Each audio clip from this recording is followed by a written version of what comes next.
In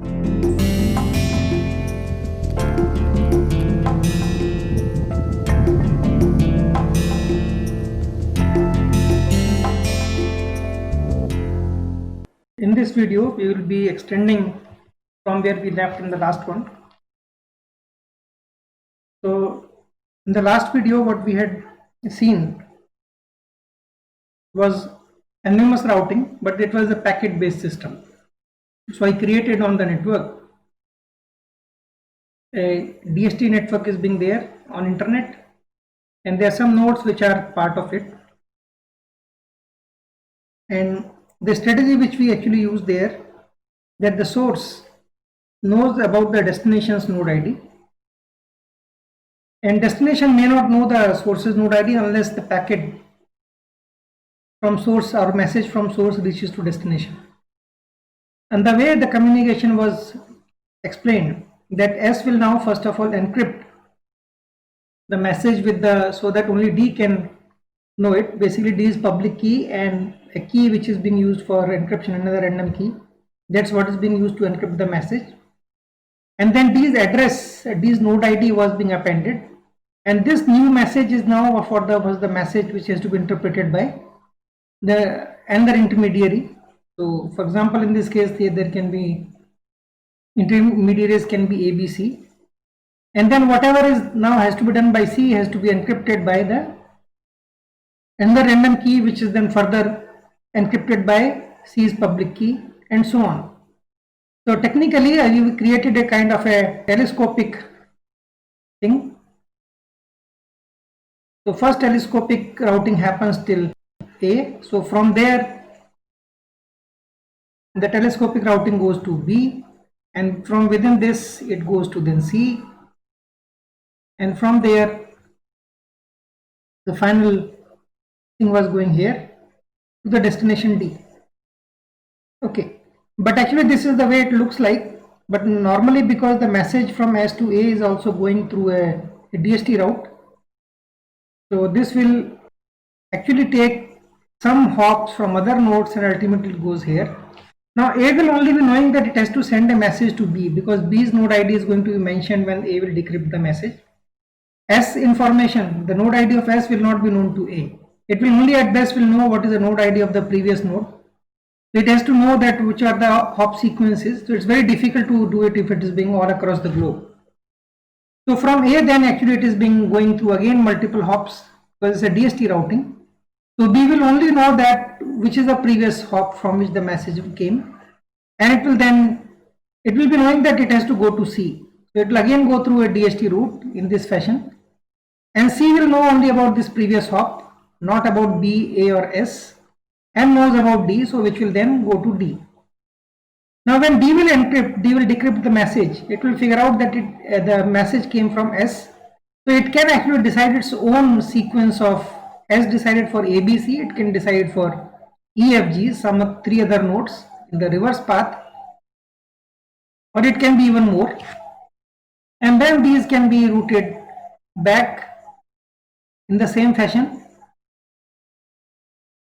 and it will go back to the S. So that's how the communication will be happening. This is how we did anonymous communication in the previous video. Important thing, we actually used a message based system, and there was something which was added in front of it before the encryption happens, and then added something before another encryption happens, added something before another encryption happens, and so on. And as you are moving forward, one layer at a time is going to be stripped off. Ultimately the final message will go to the destination. Okay, in fact there are 4 layers here, so there are 3 nodes which will strip off 1, 2, 3, and the 4th one will be taken care of by D itself. So, and this is what we call the telescopic routing in the earlier video, and we represented it in figuratively in this fashion.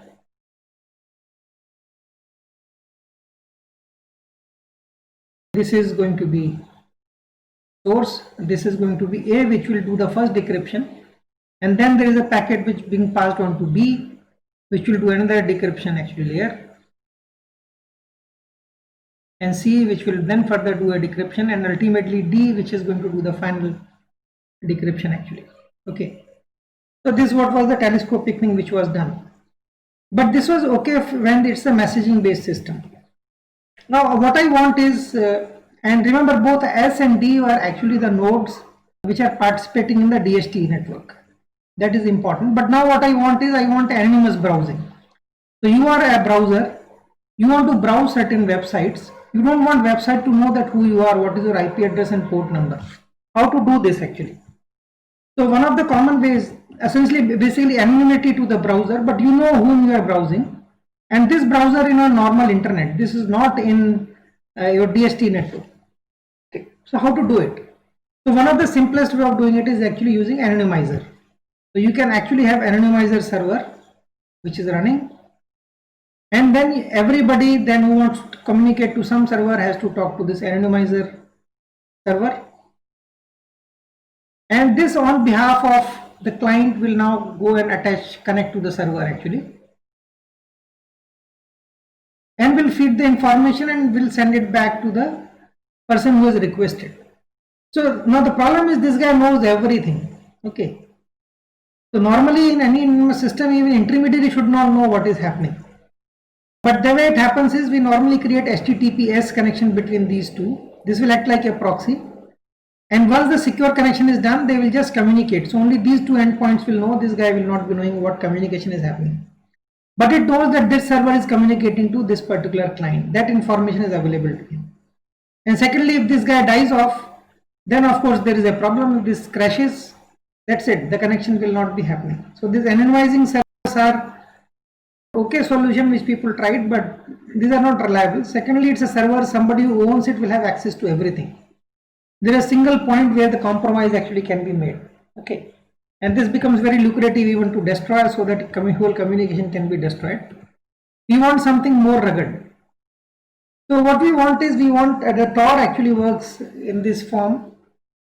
And remember the connections which we are making, I am talking about a circuits or TCP connection. You set up a connection, connection is maintained, then you keep on sending bytes, bytes will go all the way to this guy. In the reverse path it puts bytes, bytes will be routed and comes back to this person. It's not a separately every time a message is going. Of course in the underlying network layer it will be happening, but as far as the applications are concerned, for them it's a byte pipe. So it's basically two applications are connected through a path. You push in the bytes, you get the bytes will come out from other side, push in the bytes, byte will come on this side. So essentially this is what we are trying to create. And this is what is done by TCP, Transport Control Protocol. So now what we require is a very interesting thing. I need a byte pipe. So this has to be encrypted by something.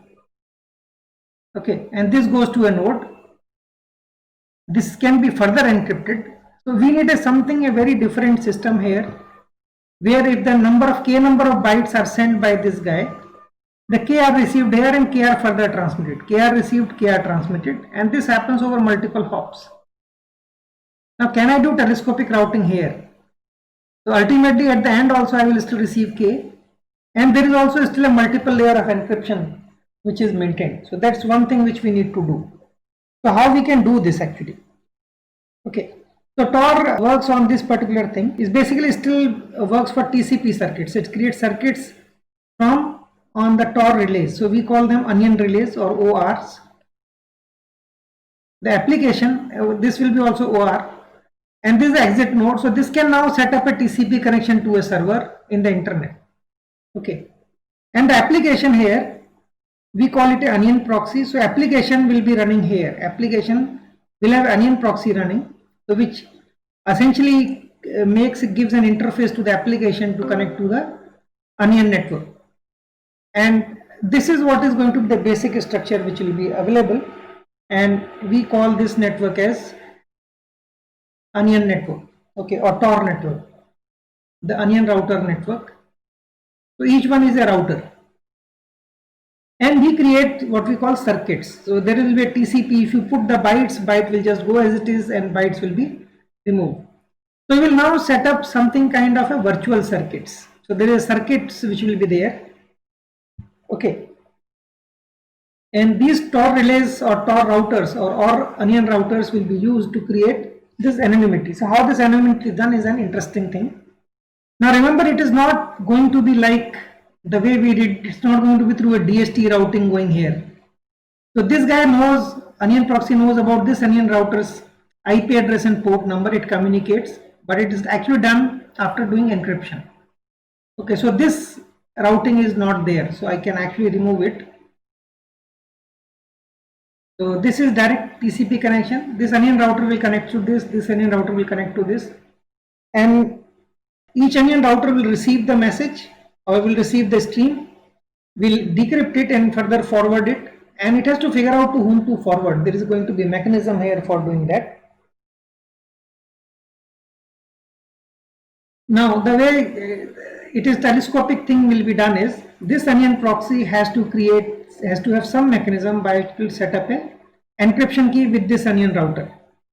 So onion proxy to onion router 1, I can write them 1, 2 and 3 and 4. So there will be one encryption key created with this. I can call it key 1. Onion proxy will also create a key with onion router 2. I call it key 2. Onion proxy will create with something with onion router 3, which is going to be key 3. So these keys have to be established. Okay. Now important thing, I will take the k bits. They typically use mechanism to encrypt certain payload or certain number of bytes. So this will be done encryption with key 1. So number of bytes will still remain the same. Okay, so this onion proxy will do first of all encryption with key 4, key 3, then key 2 and key 1. It's one after another. Okay, you would kind of process every time there is an encryption with key 4, whatever the output further encrypted with key 3 actually now, and then key 2 and then key 1, and this is what is going to be transported actually. So once it comes to OR1, it will decrypt using key 1, it will get this. This will be transported to onion router 2, which will know about this key 2. So remember, different onion routers knows different key. So they will be keep on encrypting. So ultimately, onion router 4 will actually have this particular message. Okay, so that's how the onion routing will be happening. And once this path till this exit node, we call it exit router, is known, so application can talk to him and to act like a proxy to set up a connection to a server. So this guy will set up, so server will be knowing only its IP address, and it will set up a TCP circuit between these. And S will be actually sending, for example, its security certificate, will be doing transport layer security. So that all these bytes will be just transparently transported back to this application. So there will be another pipe, encrypted pipe, which will get created all the way to the server, which is using TLS.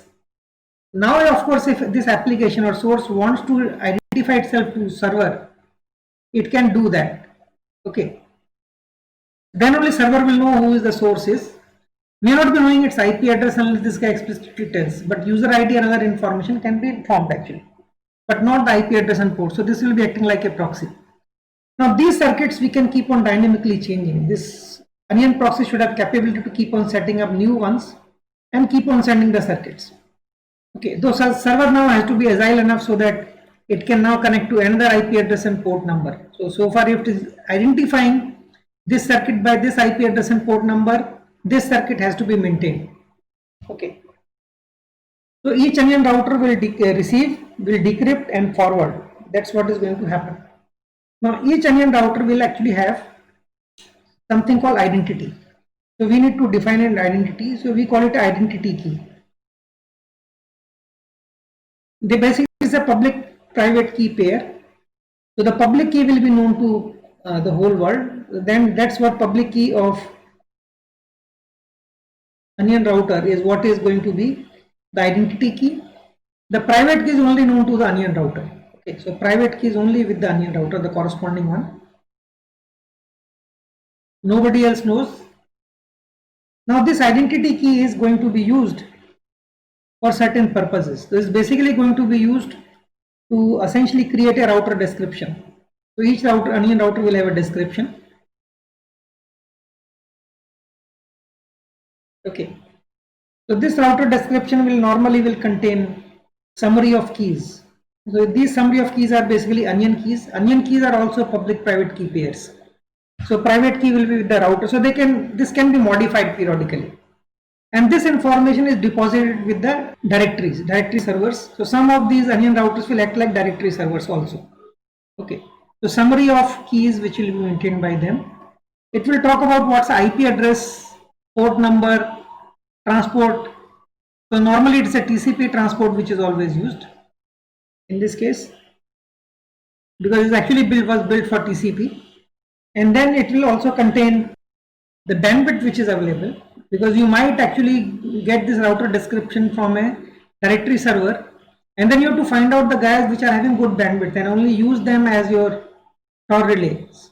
The circuit you are going to set up through those Tor relays. These are also called Tor relays, onion routers. So we also call them Tor relays. So bandwidth will also be mentioned. There will be exit policy. So for example, if I am running an onion relay in India, I don't want to actually communicate to any server in Pakistan. So I will say, if you are going to ask me to set up a stream or a TCP connection to some server there, I will deny. So that is possible. Okay. So there is exit policy, and then other information which can be there. Is not being specified anything. This description will be digitally signed by the corresponding private key to this identity key. Then identity can be used to verify this one. Okay. So each router will essentially be identified by this key. That's a node ID for each router. Okay. Now some of these ORs, some of these onion routers will also act like a directory server. So why I need a directory server here? Now if you look at in a DHT network, the way things happen is I actually maintain a routing table. There is no routing table here.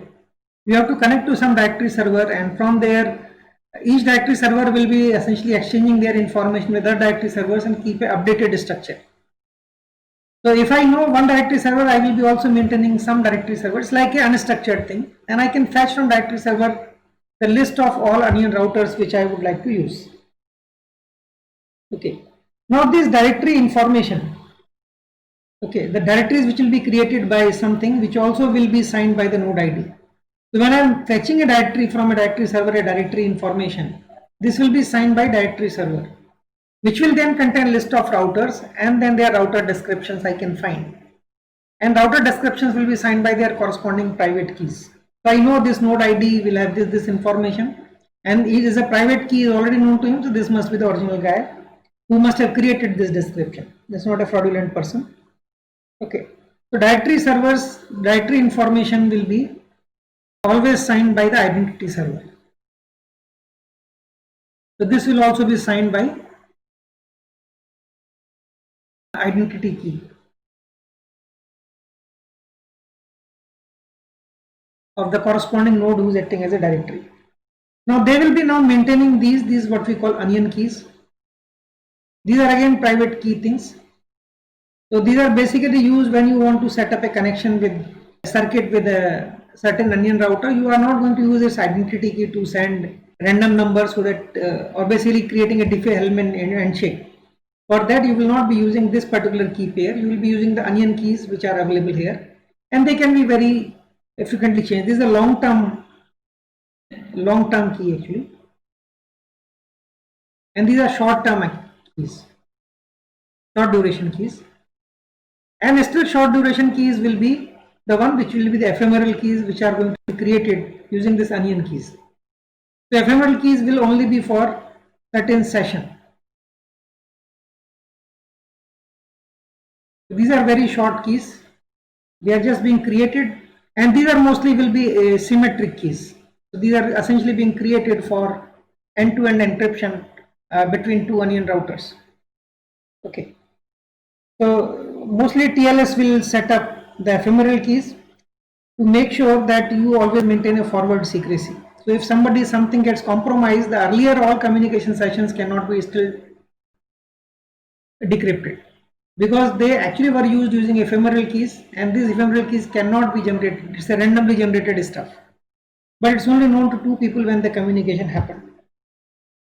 Now how these two onion routers we are going to talk. So let's look at this. So in this case, we normally will have something called cells. cells will be going from one node to another and from this to this, from this to this. Okay. So there is going to be fixed 512 byte cells which are going to be used.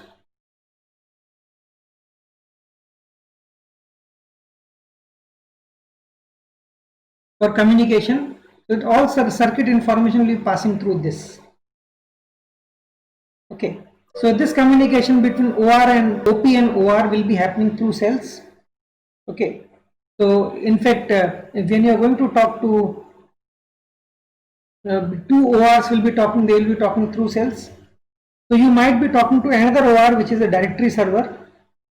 Okay, so there can be some OR which is acting as a directory server. So OP will be talking to this also through cells. This will also be talking through these cells. So for passing on the cells, first of all, they have to create ephemeral keys using onion keys, and then they will create a path, and then on top of that actually they will be talking to each other. Okay. Now these cells will have a structure. So these cells, 512 byte cells, will typically have a header, and they will also have a payload. The two parts which are always maintained in this. So that's the cell is. Now this header part will always contain two things. One is a circuit ID. Now this is a circuit which will identify a path from one onion router to exit onion router. So I can actually create multiple circuits, and each circuit will be uniquely identifiable, and there is one-to-one mapping between the previous hop and the next hop. It will contain circuit ID, and second thing will be the command. And depending on this command, and it is possible that I create a circuit from one onion router to many of intermediate ones, one exit router. And now there are many TCP connections which are going out from here. Okay. So in the onion part, I am using still the same circuit. So I will use same circuit ID all through. Okay, not all through, means basically on this thing, for all these flows there is one circuit ID, on these flows there is one circuit ID. But this circuit ID and this circuit ID may be different actually. Okay, but once the circuit is from source to, from this source to this, I have created a circuit, and these TCP flows are being multiplexed through this one single circuit. So that is this one single circuit which is this one single TLS connection actually which has been created, and this is done through again telescopic encryption, which I will explain further. Now this circuit ID is going to be connection. So for example, here to here there is circuit ID, I give some value, say A1, or sorry C1 I can call it. So next one need not be C1. I can now create a C2 here, whatever is unused. But then this router will now maintain a table which will say from this hop, if my circuit ID C1 has to go to this particular onion router, and this will be converted to C2. It will also maintain what is the previous OR, okay, and what is the next OR. So OR, OP, whatever it is. So it will keep on maintaining. So OR, OP means it knows the IP address and port number here, IP address and port number, and which circuit to which circuit. This is like the way we do in any virtual circuit switching system. The same functionality is being used by this onion router. Okay, so this circuit ID will be based on whatever is available. So whatever is available, they will be picked up, but only one circuit from here can be mapped to C2. It's not that you coming from another path that is also mapped to C2. That will not be happening. Okay, that is not permitted. It has to be another C2 because that's another independent circuit till another onion router. Okay. So now based on the command part, there will be two kind of cells which can be there. One of them is called control cell. Another one is called relay cell.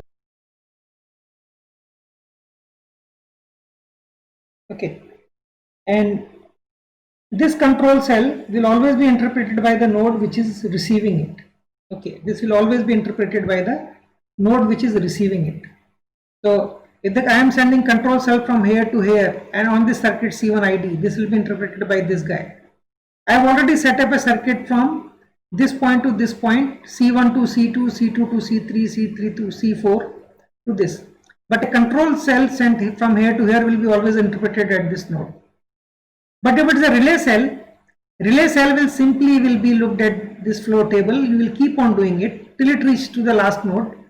And there is a way to verify that now the circuit is closing. And then at that point of time, the node will interpret what is the information. No other node in between will actually figure out what are the header values in the relay cell. Okay. So we will I am actually stopping here, and in the next video I will again start and will talk about the various control commands and various relay commands which are used in the relay cell. Okay, and we will look into details how the connection circuit is going to be set up, how circuit can be extended. So that we will be doing in the next video.